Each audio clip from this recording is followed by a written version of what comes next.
अच्छा, अस्सलाम वालेकुम स्टूडेंट्स। आज हम जो टॉपिक डिस्कस करेंगे बायोलॉजी का चैप्टर नंबर 11, आपको पता है ग्रेड 10 का, वो है किडनी स्ट्रक्चर, यानी हमारे गुर्दे की साख, इंसानी गुर्दे की साख।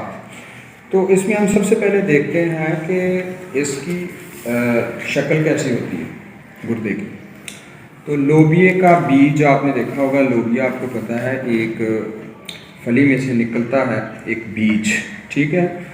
तो उसको अगर आप देखें तो बिल्कुल गुर्दे जैसी उसकी स्ट्रक्चर या साख होती है, ठीक है, और ये गहरे सुर्ख रंग का होता है। और अगर हम इसकी डायमेंशंस को देखें, ठीक है, यानी डायमेंशंस में आप क्या देखेंगे, लेंथ देखेंगे, विड्थ देखेंगे और इसका डायमीटर देखेंगे, ठीक है, यानी लंबाई, चौड़ाई और मोटाई।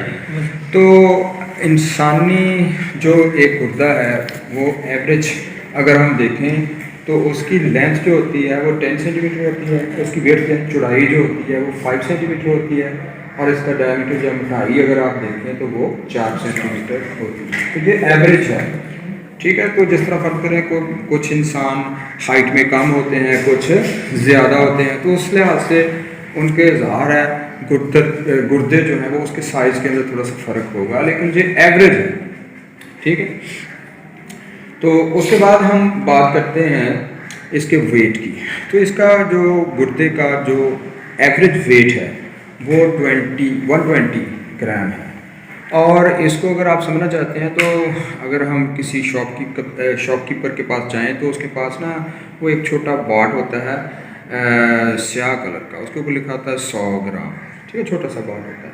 और एक बिल्कुल छोटी उनके पास छोटी सी बाट होती है, वो जिस तरह वो कॉपर की हो, ठीक है ना, येलो कलर की, तो उसके ऊपर लिखा होता है अमूमन 20 ग्राम्स, ठीक है ना। वो उसको आधी स्टाक कहते हैं, ठीक है। वो जो होती है वो आधा पाव होता है, ठीक है ना, जो आप ब्लैक कलर की देखते हैं।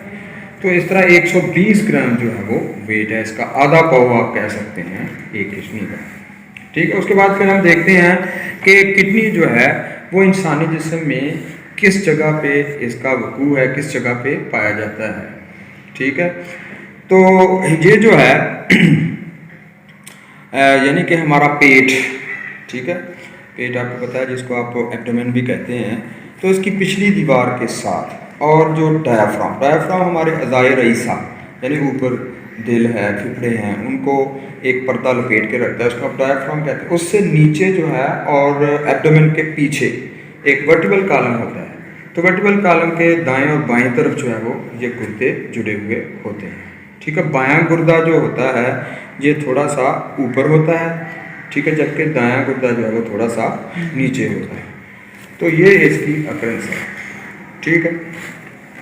तो उसके बाद हम बात करते हैं कि एक गुर्दे को जब हम पकड़ के देखते हैं फिजिकली, ठीक है, तो ज़ाहिर है उसके ना दो नुमायाँ हिस्से नज़र आते हैं। उसको अगर हम जो है उसका तूली तराशा ले लें, तो तूली तराशा का मतलब है कि उसको हम लंबाई को ऐसे नीचे की तरफ काटें तो, ठीक है। तो हम उसको देखते हैं, एक तो उसका बैरोमीज है, यानी उसको आप रीनल कॉर्टेक्स कहते हैं, ये गहरे सुर्ख रंगत का होता है। किस रंगत का होता है? गहरी सुर्ख रंगत का होता है। और अगर हम गुर्दे के अंदरूनी हिस्से को देखें तो ये हल्की सुर्ख रंगत का होता है, और इसको आप रीनल मेडुला कहते हैं, ठीक है।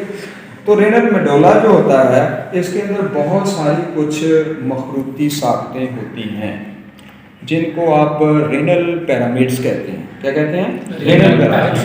अच्छा, रेनल पैरामिड्स कहते हैं मखरूत को, मखरूत कहते हैं खैमे को, ठीक है। तो ये खैमे जैसी होती है, जिसका खैमे के ऊपर एक नोकदार हिस्सा होता है, नीचे से चौड़ा हिस्सा होता है, ठीक है। तो आपने इजिप्शियन पिरामिड भी सुना होगा, अहराम मिस्र, ठीक है। वो फिरौन लोग उन्होंने अपनी मम्मीज़ को मम्मीफाई करने के लिए यानी एक वो घर बनाए हुए थे बहुत बड़े बड़े, वो दुनिया में यानी अजूबे की हैसियत पे उसको हासिल है, ठीक है। तो अहराम मिस्र बिल्कुल वो भी टेंट लाइक खैमे जैसे हैं। तो इस तरह की खैमे जैसी साख्तें जो है वो इस तरह गुर्दे के अंदर मेडुला में यानी रीनल मेडुला के अंदर हैं, तो उनको रीनल मेडुला यानी कि रीनल पैरामिड्स कहा जाता है। क्या कहा जाता है? Renal pyramids. तो जब भी लफ्ज़ रीनल आएगा तो रिलेटेड टू किडनी, ठीक है।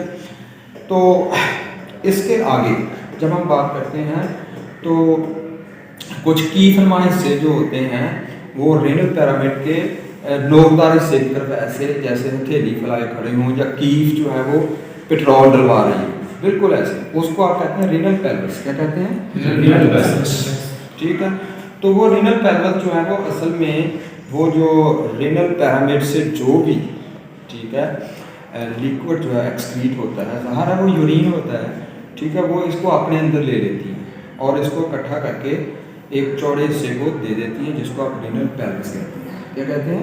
Renal pelvis. असल में रीनल पेल्विस जो है वो यूरिटर का ही एक बड़ा मोटा हिस्सा है, और यूरिटर आपको पता है वो नाली है, ठीक है, जो गुर्दे से बाहर निकलती है। जिस हिस्से से बाहर निकलती है उस जगह को, उस पार्ट को, उस गड़े को हाइलस कहा जाता है। क्या कहा जाता है? हाइलस। तो गुर्दे के आपको पता है कि दो हिस्से हैं नुमाया तौर पे, अगर आप इसको देखें तो एक कन्वेक्स है जो बाहर की तरफ उभरा हुआ हिस्सा है, और एक कनकेव है। तो कनकेव हिस्से में आपको पता है वो हाइलस है, और हाइलस से ही यूरिटर निकलता है। तो यूरिटर जब किडनी के अंदर एंटर होने लगता है तो वो इस सफर से मोटा हो जाता है, उसी को आप रीनल पेल्विस कहते हैं। ऐसे ही है। तो रीनल पेल्विस है वो हमने शक्ल में अच्छी तरह आपके सामने पड़ी हुई है, अच्छी तरह ऑब्जर्व कर रहे हैं, ठीक है। तो यहाँ से ना सिर्फ के रीनल पेल्विस एंटर होता है और बाहर निकलता है, जहाँ से रीनल आर्टरी जो है वो भी जहाँ पे इन होती हैं, और रीनल वेन जो है वो बाहर निकल रही हैं। तो इसी तरह नर्व्स, जहाँ पे नर्व जो हैं वो इन या आउट होती हैं, यही वो हाइलेस पॉइंट है जहाँ से आप एक ही वक्त में रीनल आर्टरी हो गई, रीनल वेन्स हो गई और नर्व्स हो गए, ठीक है, इसी हाइलेस के अंदर जो है वो एंटर होती हैं या फिर जहाँ से खारिज होती हैं, एग्जिट करती हैं, ठीक है। तो आज हमने जो गुर्दे की स्ट्रक्चर पढ़ी है, इसी में यही चीज़ें जो हैं वो सफिशेंट हैं। तो मेरे ख्याल में आपको इसकी समझ आ गई होगी। हमने इसकी स्ट्रक्चर भी बना के देखी है, तो मज़ीद जो है वो इसको नेक्स्ट पढ़ेंगे, ठीक है। इसके बाद इसकी जो बेसिक यूनिट है, जिसको आप नेफ्रॉन कहते हैं, गुर्दे के साथ और फेल की जो बुनियादी इकाई है, ठीक है जी, तो उस नेफ्रॉन को भी हम तफसील के साथ पढ़ेंगे। ओके जी, अल्लाह हाफिज़।